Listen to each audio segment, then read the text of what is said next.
বিএনপিতে বিভক্তির ষড়যন্ত্র হচ্ছে বলে দাবি করেছেন দলটির মহাসচিব মির্জা ফখরুল ইসলাম আলমগীর। তিনি মনে করেন এবারও সব চক্রান্ত ব্যর্থ হবে।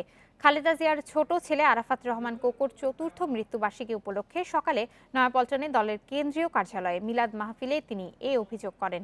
বলেন, জিয়া পরিবারকে রাজনীতি থেকে দূরে রাখতে চক্রান্তের অংশ হিসেবেই খালেদা জিয়াকে বন্দী রাখা হয়েছে। বিএনপি চেয়ারপারসনের মুক্তির দাবিতে শিগগিরই ঐক্যবদ্ধ আন্দোলন গড়ে তোলার কথাও জানান মির্জা ফখরুল। সাংবাদিকদের প্রশ্নের জবাবে মির্জা ফখরুল জানান, ঢাকা উত্তর সিটি ও উপজেলা নির্বাচনে বিএনপি অংশ নেবে কিনা সে সিদ্ধান্ত হবে আজ রাতে দলের স্থায়ী কমিটির বৈঠকে।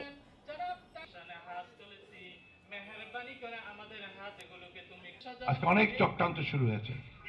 এই চক্রান্তগুলো হচ্ছে বিএনপিকে দুর্বল করার জন্য।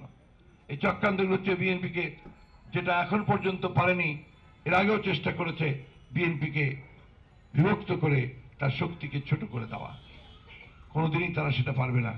যতবার বিপর্যয় এসেছে বিএনপি সাধারণ মানুষকে সঙ্গে নিয়ে ফিনিক্স পাখির মতোই জেগে উঠেছে।